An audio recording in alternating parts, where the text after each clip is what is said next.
Hi friends, ಎಲ್ಲರಿಗೂ ನಮಸ್ತೆ. ನಾನು ನಿಮ್ಮ ವಿಕಾಸ್ ಇನ್ಫಾರ್ಮೇಟಿವ್ ನಾಲೆಡ್ಜ್ ಚಾನಲ್ಗೆ ಸ್ವಾಗತ. ಫ್ರೆಂಡ್ಸ್, ನಾನಿವತ್ತು ನಿಮಗೆ ಕಟ್ ಆಫ್ ಬಗ್ಗೆ ಅಂದರೆ ಈಗ 2025 ನೀಟ್ ಕಟ್ ಆಫ್ ಬಗ್ಗೆ ಮಾತಾಡ್ತೀನಿ.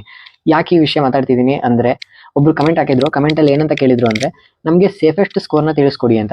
ಸೇಫೆಸ್ಟ್ ಸ್ಕೋರ್ ಅಂದರೆ, ಈಗ ನೀವು ಮಾಕ್ ಟೆಸ್ಟಲ್ಲಿ ನೀವು ಸ್ಕೋರ್ ಮಾಡ್ತಾ ಇರ್ತೀರಾ. ಈಗ 600 ಟು ಒಂದು 650 ಸ್ಕೋರ್ ಮಾಡ್ತಾ ಇರ್ತೀರಾ.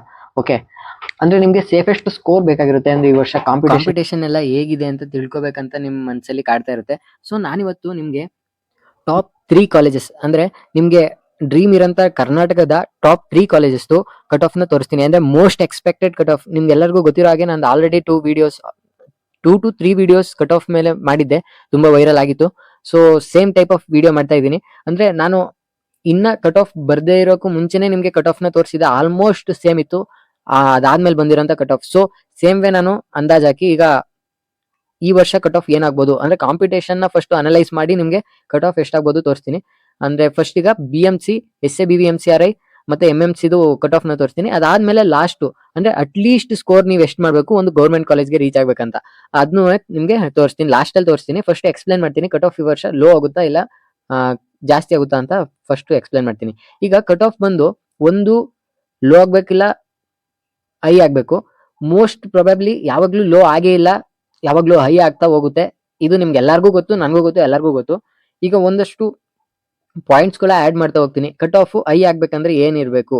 ಕಾಂಪಿಟೇಷನ್ ಲೆವೆಲ್ ಈಗ ನಿಮ್ಗೆಲ್ಲರಿಗೂ ಗೊತ್ತಿರೋ ಹಾಗೆ 550, 500, 650 ತೆಗ್ದಿರೋರೆಲ್ಲ ಈಗ ನಾರ್ತ್ ಅಲ್ಲೆಲ್ಲ 650 ತೆಗ್ದಿರೋರು, 660 ತೆಗ್ದಿರೋ ಡ್ರಾಪ್ ಮಾಡಿರೋ ಡೌಟು. 650 ತೆಗ್ದಿರೋರೆಲ್ಲ ಆಲ್ಮೋಸ್ಟ್ ತುಂಬಾ ಜನ ಡ್ರಾಪ್ ಮಾಡಿರ್ತಾರೆ. ಅವರೆಲ್ಲ ಈಗ ನೆಕ್ಸ್ಟ್ ಇಯರ್ ಏನಾದ್ರು ಈಗ ಕೂತಿರೋರು ಡ್ರಾಪ್ ಮಾಡೋರು ಮತ್ತೆ ಬರೆದ್ರೆ ಅವ್ರದ್ದು ಚಾನ್ಸ್ ಎಷ್ಟಿರುತ್ತೆ ಅಂದ್ರೆ ಆಲ್ಮೋಸ್ಟ್ 690, 680 ವರೆಗೆ ಆಲ್ಮೋಸ್ಟ್ ಕ್ಲಿಯರ್ ಮಾಡೇ ಮಾಡ್ತಾರೆ ಅವರು ನೀಟಲ್ಲಿ. ಸೊ ಕಾಂಪಿಟೇಷನ್ ಲೆವೆಲ್ ತುಂಬಾ ಇನ್ಕ್ರೀಸ್ ಆಯ್ತು. ಮತ್ತೆ ಲಾಸ್ಟ್ ಇಯರ್ ಎಷ್ಟು ಬರ್ದಿದ್ರು 25 lakhs ಮೆಂಬರ್ಸ್ ಅಪ್ಲಿಕೇಶನ್ ಬಂದಿತ್ತು. ಈ ವರ್ಷ ಒಂದು 27 lakh ಆಲ್ಮೋಸ್ಟ್ ಬಂದೇ ಬರುತ್ತೆ. ಮತ್ತೆ ಕಟ್ ಆಫ್ ಲೋ ಆಗ್ಬೇಕಂದ್ರೆ ಕಟ್ ಆಫ್ ಈಗ ಆಲ್ಮೋಸ್ಟ್ ಲೋ ಆಗಲ್ಲ ಅಂತ ಗೊತ್ತು, but some points cut off ನ ಲೋ ಮಾಡೋಕ್ಕೂ ಟ್ರೈ ಮಾಡುತ್ತೆ. ಅದೇನಂದ್ರೆ ಈಗ ಲಾಸ್ಟ್ ಇಯರ್ ಈಸಿ ಪೇಪರ್ ಆಗಿರೋದ್ರಿಂದ ಈ ವರ್ಷ ಪೇಪರ್ನ ಒಂದ್ ಸ್ವಲ್ಪ ಮಾಡ್ರೇಟ್ ಲೆವೆಲ್ ಮಾಡೋ ಚಾನ್ಸಸ್ ಇರುತ್ತೆ. ಅಂದ್ರೆ ಮಾಡ್ರೇಟ್ ಅಂದ್ರೆ ಡಿಫಿಕಲ್ಟ್ ಅಂತೂ ಮಾಡಲ್ಲ, ಮಾಡ್ರೇಟ್ ಅಷ್ಟೇ ಮಾಡೋದು. ತುಂಬಾ ಡಿಫಿಕಲ್ಟ್ ಕ್ವಶನ್ ಸಾಲ್ವ್ ಮಾಡ್ಬೇಕಂತ ಏನಿಲ್ಲ. ನಾರ್ಮಲ್ ನೀವೇನ್ ಮಾಡ್ತಿದ್ದೀರಾ ಅದ್ರ ಮೇಲೆ ಒಂದ್ ಸ್ವಲ್ಪ ಮಾಡ್ರೇಟ್ ಕ್ವಶನ್ ಸಾಲ್ವ್ ಮಾಡಿ. ಮತ್ತೆ ನಿಮ್ಗೆಲ್ಲರಿಗೂ ಗೊತ್ತಿರೋ ಹಾಗೆ May 4th ಎಕ್ಸಾಮ್ ಇದೆ. May 4th ಎಕ್ಸಾಮ್ ಇರುತ್ತೆ. ಯಾಕೆಂದ್ರೆ first Sunday of May month ಅಲ್ಲಿ ಎಕ್ಸಾಮ್ ಇದ್ದೇ ಇರುತ್ತೆ. ಮತ್ತೆ ಕ್ಯಾಲೆಂಡರ್ ಸಹ ಬಿಟ್ಟಿದ್ದಾರೆ ನಿಮ್ಗೆಲ್ಲರಿಗೂ ಗೊತ್ತಿರೋ ಹಾಗೆ. ಮತ್ತೆ CBT ಅಂದ್ರೆ ಕಂಪ್ಯೂಟರ್ ಬೇಸ್ಡ್ ಎಕ್ಸಾಮ್ ಅಂತೂ ನಡೆಯಲ್ಲ, ಪೆನ್ ಅಂಡ್ ಪೇಪರ್ ಎಕ್ಸಾಮೇ ನಡೆಯುವಂಥದ್ದು.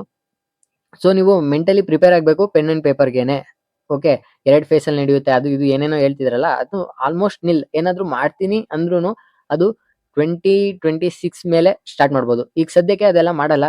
ಮತ್ತೆ ಇನ್ನೊಂದು ಏನಂದ್ರೆ ಮೇನ್ ಪ್ರಾಬ್ಲಮ್ ಕಟ್ ಆಫ್ ನ ಡಿಕ್ರೀಸ್ ಮಾಡೋಕೆ ಏನಿದೆ ಅಂದ್ರೆ, ನಿಮ್ಗೆಲ್ಲರಿಗೂ ಗೊತ್ತಿರೋ ಹಾಗೆ JEE ಲಾಸ್ಟ್ 10 ಕ್ವಶನ್ಸ್ ಏನ್ ಕೊಡ್ತಿದ್ರು ಪ್ರತಿಯೊಂದು ಸಬ್ಜೆಕ್ಟ್ಗೆ, ಅದರಲ್ಲಿ 5 ಕ್ವಶನ್ಸ್ ಅಷ್ಟೇ ಅಟೆಂಪ್ಟ್ ಮಾಡ್ಬೇಕಂತ ಇರ್ತಿತ್ತು. ಅಂದ್ರೆ ಅದು ಕೋವಿಡ್ ಟೈಮಿಂದ ಸ್ಟಾರ್ಟ್ ಆಗಿತ್ತು. ಸೇಮ್ ಟೈಮಲ್ಲೇ ನೀಟಲ್ಲೂ ಸಹ 20 ಕ್ವಶನ್ಸ್ ಅಲ್ಲಿ 15 ಕ್ವಶನ್ಸ್ ಅಟೆಂಪ್ಟ್ ಮಾಡ್ಬೇಕಂತ ಇತ್ತು.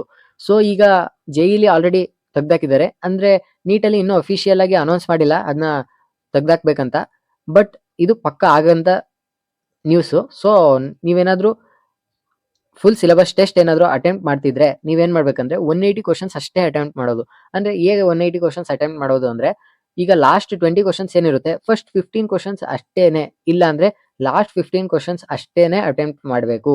ಇನ್ 5 ಕ್ವಶನ್ಸ್ ನ ನೀವು ಆಪ್ಷನ್ ಇದೆ ಅಂತ ಯೂಸ್ ಮಾಡೋ ಆಗಿಲ್ಲ. ಅದನ್ನ ಹಾಗೆ ಬಿಟ್ಬಿಟ್ಟು ನೀವು ನಾರ್ಮಲ್ ಆಗಿ 180 ಕ್ವಶನ್ಸ್ ಅಟೆಂಪ್ಟ್ ಮಾಡಿ ನಿಮ್ದು ಸ್ಕೋರ್ ಎಷ್ಟು ಬರ್ತಿದೆ ಅಂತ ಚೆಕ್ ಮಾಡ್ಕೋಬೇಕು. ಓಕೆ, 200 ಕ್ವಶನ್ಸ್ ನ ಅಟೆಂಪ್ಟ್ ಮಾಡೋದನ್ನ ನಿಲ್ಲಿಸಿ ಇನ್ಮೇಲಿಂದ 180 ಕ್ವಶನ್ಸ್ ನ ಅಟೆಂಪ್ಟ್ ಮಾಡೋದ ಸ್ಟಾರ್ಟ್ ಮಾಡಿ. ಲಾಸ್ಟ್ 15 ಕ್ವಶನ್ಸ್ ಕಂಪಲ್ಸರಿ ಮಾಡಿ, 20 ಕ್ವಶನ್ಸ್ ಆಪ್ಷನ್ಸ್ ಇಟ್ಕೋಬೇಡಿ. ಮತ್ತೆ ಇದರಿಂದ ನಿಮ್ಗೆ ಕಟ್ ಆಫ್ ಒಂದ್ ಸ್ವಲ್ಪ ಕಮ್ಮಿ ಆಗೋ ಚಾನ್ಸಸ್ ಇರುತ್ತೆ. ಯಾಕಂದ್ರೆ ತುಂಬಾ ಜನ ಈಗ ಆಪ್ಷನ್ಸ್ ಜಾಸ್ತಿ ಆದಷ್ಟು ಈಸಿಯಾಗಿ ಸಾಲ್ವ್ ಮಾಡೋ ಚಾನ್ಸಸ್ ಇರುತ್ತೆ. ಏನಾದ್ರು ಕಂಪಲ್ಸರಿ ಕ್ವಶನ್ಸ್ ಆದ್ರೆ ಒಂದ್ ಸ್ವಲ್ಪ ಕಮ್ಮಿ ಆಗೋ ಚಾನ್ಸಸ್ ಇರುತ್ತೆ, ಅಂದ್ರೆ ಜಾಸ್ತಿ ಆಗೋಲ್ಲ. ಕಾಂಪಿಟೇಷನ್ ಅನ್ನೋದು ಫುಲ್ ಲೀಡ್ ಮಾಡುತ್ತೆ. ಸೊ ಕಟ್ ಆಫ್ ಅನ್ನೋದು ಇದು ಸ್ವಲ್ಪ ಆ ಕಡೆ ಈ ಕಡೆ ಆದ್ರೂ ಕಟ್ ಆಫ್ ಅನ್ನೋದು ಆಲ್ಮೋಸ್ಟ್ ಅಷ್ಟೇ ನಿಲ್ಲುತ್ತೆ ಅಂತ. ಈಗ ನಾನು ನಂದೇ ಓನ್ ಮೈಂಡ್ ಯೂಸ್ ಮಾಡಿ ಕಟ್ ಆಫ್ ಎಷ್ಟಾಗುತ್ತೆ ಅಂತ ಹೇಳ್ತಿಲ್ಲ. ನಾನು ಇಲ್ಲಿ MBBS ಮಾಡ್ತಿರೋ ಫ್ರೆಂಡ್ಸ್ಗಳ ಹತ್ರ ಎಲ್ಲ ಡಿಸ್ಕಸ್ ಮಾಡಿನೇ ನಿಮ್ಗೆ ಪ್ರೆಸೆಂಟ್ ಮಾಡ್ತಾ ಇದ್ದೀನಿ. ಅಂದ್ರೆ ಮೋಸ್ಟ್ ಪೀಪಲ್ ಹೇಳಿದ್ದಾರೆ ಕಟ್ ಆಫ್ ಆಲ್ಮೋಸ್ಟ್ ಸೇಮ್ ಇರುತ್ತೆ. ಅಂದ್ರೆ ಮಾರ್ಕ್ಸ್ ವರ್ಸಸ್ ರ್ಯಾಂಕ್ ಏನಿರುತ್ತೆ ಅದು ಆಲ್ಮೋಸ್ಟ್ ಸೇಮ್ ಇರುತ್ತೆ ಅಂತ ಹೇಳ್ತಿದ್ರು. ಮತ್ತೆ ಲಾಸ್ಟ್ ಇಯರ್ 700 ಸ್ಕೋರ್ ಮಾಡಿದವರು 1500 ಇದ್ರೆ ಈ ವರ್ಷ ಏನಾಗ್ಬೋದು ಅಂದ್ರೆ 1800 to 1700 ಅಂದ್ರೆ 1700 to 1800 ಆಗ್ಬೋದು. ಅಂದ್ರೆ ಪ್ರತಿ ವರ್ಷ ಇಂಕ್ರೀಸ್ ಆಗೋದ್ರಿಂದ ನೀವು ತಲೆಗೆ ಇಟ್ಕೋಬಾರ್ದು. ಅಂದ್ರೆ ಲಾಸ್ಟ್ ಇಯರ್ ಪೇಪರ್ ಲೀಕ್ ಆಗಿತ್ತು, ಈ ವರ್ಷ ಪೇಪರ್ ಲೀಕ್ ಆಗಲ್ಲ, ಒಂಚೂರು ಕಟ್ ಆಫ್ ಕೆಳಗಡೆ ಇಳುತ್ತೆ, ಅದೆಲ್ಲ ಥಿಂಕ್ ಮಾಡಬಾರ್ದು. ಯಾಕಂದ್ರೆ ಗೌರ್ಮೆಂಟ್ ಇಂದ ಆರ್ಡರ್ ಆಗಿದೆ ಪೇಪರ್ ಲೀಕ್ ಆಗಿಲ್ಲ ಅಂತ. ನೀವೇನಾದ್ರೂ ಪೇಪರ್ ಲೀಕ್ ಆಗಿದೆ ಅಂತ ನೀವು ತಲೆಯಲ್ಲಿ ಇಟ್ಕೊಂಡ್ರೆ ನೀವು ಓದಕ್ಕಾಗಲ್ಲ ಕರೆಕ್ಟಾಗಿ. ಪೇಪರ್ ಲೀಕ್ ಆಗಿತ್ತು, ಆ ಲೆವೆಲ್ ಪೇಪರ್ಗೆನೆ ನಾನು ಪ್ರಿಪೇರ್ ಆಗ್ತೀನಿ ಅನ್ನೋದನ್ನ ಥಿಂಕ್ ಮಾಡಿ ನೀವು ಪ್ರಿಪೇರ್ ಮಾಡಬೇಕಾಗುತ್ತೆ. ಓಕೆ, ಈಗ 700 ಮಾರ್ಕ್ಸ್ಗೆ 1700 1800 ಹಾಗೆ ಕೆಳಗಡೆ ಬರ್ತಾ ಬರ್ತಾ ಒಂದು ಎಷ್ಟು ರ್ಯಾಂಕ್ ಡಿಫ್ರೆನ್ಸ್ ಆಗ್ಬೋದು, ಒಂದು 3000 4000 ಎಲ್ಲ ಡಿಫ್ರೆನ್ಸ್ ಆಗ್ಬೋದು. SC ST ಹೋದ್ರೆ ಒಂದು 5-6 ಸಾವಿರದವರೆಗೆ ಡಿಫ್ರೆನ್ಸ್ ಆಗ್ಬೋದು. ಓಕೆ, ಮತ್ತೆ ಇನ್ನೊಂದು ತಲೆಯಲ್ಲಿ ನೀವೇನು ಇಟ್ಕೋಬೇಕಂದ್ರೆ, ನಮ್ಗೀಗ 700 ತೆಗ್ದಿರೋರು 1500 ಜನ ಇರಲಿ, 50,000 ಜನನೇ ಇರಲಿ, ಆದ್ರೆ ನಮ್ಗೇನು ಇಂಪಾರ್ಟೆಂಟ್ ಅಂದ್ರೆ number of seats important. Number of seats ಎಷ್ಟಿರುತ್ತೆ ಅಷ್ಟಕ್ಕೆ ನಾವು ಪ್ರಿಪೇರ್ ಆಗಬೇಕಾಗುತ್ತೆ, ಅಷ್ಟು ಸ್ಕೋರ್ ತೆಗ್ದಿರ್ಬೇಕು. ಅಂದ್ರೆ ರ್ಯಾಂಕ್ ಇಂಪಾರ್ಟೆಂಟ್. ಇದು ಕಾಂಪಿಟೇಟಿವ್ ಎಕ್ಸಾಮ್ ಇರೋದ್ರಿಂದ ನಿಮ್ ಸ್ಕೋರ್ ಇಂಪಾರ್ಟೆಂಟ್ ಆಗಲ್ಲ, ರ್ಯಾಂಕ್ ಇಂಪಾರ್ಟೆಂಟು. ನೀವು ಯಾವುದೇ ರೀತಿ ಈಗ 5.5 ಮಂತ್ಸ್ ಇದೆ, ಓಕೆ, ಯಾವ ರೀತಿ ಪ್ರಿಪೇರ್ ಆಗ್ಬೇಕಂತ ಒಂದು ವಿಡಿಯೋ ಮಾಡ್ತೀನಿ, ಅದು ಸಪ್ರೇಟ್ ಆಗಿ, ಅದು ಬಿಟ್ಬಿಡಿ. ಈಗ ಇರೋ ಪ್ರಿಪರೇಷನ್ ಅಲ್ಲಿ, ಓಕೆ, ಈಗ ಮಾಡ್ತಿರೋ ಪ್ರಿಪರೇಷನ್ ಅಲ್ಲಿ ನೀವು ಯಾವ್ದಾದ್ರು ಒಂದು ಕೋಚಿಂಗ್ ಸೆಂಟರ್ ಅಲ್ಲಿ ಇದ್ದೀರಾ. ಈಗ ನಿಮ್ದು 700 ಸ್ಕೋರ್ ಬರ್ತಿದೆ ಅನ್ಕೊಳ್ಳಿ. 700 ಬಂದ್ರೂ ನಿಮ್ ಕಾಂಪಿಟೇಟರ್ಸ್ ಸ್ಕೋರ್ ಎಷ್ಟು ಬರ್ತಿದೆ ಅಂತ ತಿಳ್ಕೊಬೇಕಾಗುತ್ತೆ. ಈಗ 700 ಬಂದು ಇಲ್ಲಿ ಇರೋ 300 ಮೆಂಬರ್ಸ್, ಏನಾದ್ರು ಒಂದು ಕೋಚಿಂಗ್ ಸೆಂಟರ್ ಅಲ್ಲಿ 300 ಮೆಂಬರ್ಸ್ ಇದ್ದು ಎಲ್ಲರೂ 700 ಪ್ಲಸ್ ಮಾಡ್ತಿದ್ದಾರೆ ಅಂದ್ರೆ ನೀವು ಅಲ್ಲಿ ವೀಕ್ ಅಂತಾನೆ ಅರ್ಥ. ನೀವು ಎಲ್ಲರಿಗಿಂತ ಜಾಸ್ತಿ ಸ್ಕೋರ್ ಮಾಡ್ತಾ ಹೋಗ್ಬೇಕಾಗುತ್ತೆ. ಇದು ಕಾಂಪಿಟೇಟಿವ್ ಎಕ್ಸಾಮು, ಅದೊಂದು ತಲೆಯಲ್ಲಿ ಇಟ್ಕೊಳ್ಳಿ. ಮತ್ತೆ ಈಗ ಒಂದು ಕನ್ಕ್ಲೂಷನ್ ಬಂದ್ಬಿಡೋಣ. ಈಗ ನಾವು ಇಷ್ಟೆಲ್ಲ ಮಾತಾಡಿ ಒಂದು ಕನ್ಕ್ಲೂಷನ್ ಬರ್ಲೇಬೇಕಾಗುತ್ತೆ. ಕನ್ಕ್ಲೂಷನ್ ಏನಂದ್ರೆ, ಈ ವರ್ಷನೂ ಕಟ್ ಆಫ್ ಹೈ ಹೋಗುತ್ತೆ. ಕಟ್ ಆಫ್ ಅಂದ್ರೆ ಸೀಟ್ ಅಲೌಟ್ ಆಗಿರೋ ರ್ಯಾಂಕ್ಸ್ ಚೇಂಜ್ ಆಗಲ್ಲ. ರ್ಯಾಂಕ್ಸ್ ಚೇಂಜ್ ಆದ್ರೆ ಈಗ ನಂಬರ್ ಆಫ್ ಸೀಟ್ಸ್ ಇನ್ಕ್ರೀಸ್ ಆಯ್ತು ಅಂದ್ರೆ ಒಂದು ಸ್ವಲ್ಪ ಚೇಂಜ್ ಆಗುತ್ತೆ, 1000 2000 3000 ಮ್ಯಾಕ್ಸಿಮಮ್ ಚೇಂಜ್ ಆಗುತ್ತೆ. ಬಟ್ ಮಾರ್ಕ್ಸ್ ವರ್ಸಸ್ ರ್ಯಾಂಕ್ ಏನಿದೆ ಆಲ್ಮೋಸ್ಟ್ ಸೇಮ್ ನಿಲ್ಲುತ್ತೆ. ಈಗ ನಾನು ಹೇಳ್ದಂಗೆ 700 ಮಾರ್ಕ್ಸ್ಗೆ 1500 ಜನ ಏನಿದ್ರು ಅದು ಒಂಚೂರು ಇನ್ಕ್ರೀಸ್ ಆಗಿ 1700 800 ವರೆಗೆ ಹೋಗ್ಬೋದು. ಅದೇ ರೀತಿ 600 ಮಾರ್ಕ್ಸ್ಗೆ 78,000 ಎಷ್ಟೋ ಬಂದಿರುತ್ತೆ ಈ ವರ್ಷ. ಅಂದ್ರೆ ನೆಕ್ಸ್ಟ್ ಇಯರ್ ಬಂದು ಒಂದು 82,000 ರ್ಯಾಂಕು 600 ಮಾರ್ಕ್ಸ್ಗೆ ನಿಲ್ಲುತ್ತೆ ಅಷ್ಟೇ. ತುಂಬಾ ಏನ್ ಡಿಫ್ರೆನ್ಸ್ ಆಗಲ್ಲ. ಈಗ ತುಂಬಾ ಆಯ್ತು ಕತೆ ನಂದು. ಈಗ ನೆಕ್ಸ್ಟ್ ನಾನು ನಿಮ್ಗೆ ಪ್ರೆಸೆಂಟ್ ಮಾಡ್ಬಿಡ್ತೀನಿ ಪ್ರತಿಯೊಂದು ಕಾಲೇಜ್ದು cut ಆಫ್ನ.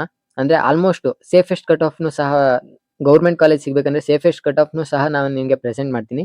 First BMC SAB VMCRI next MMC, 3 ಆದ್ಮೇಲೆ next safest cut off for government college 3 present ಮಾಡ್ತೀನಿ. Thank you.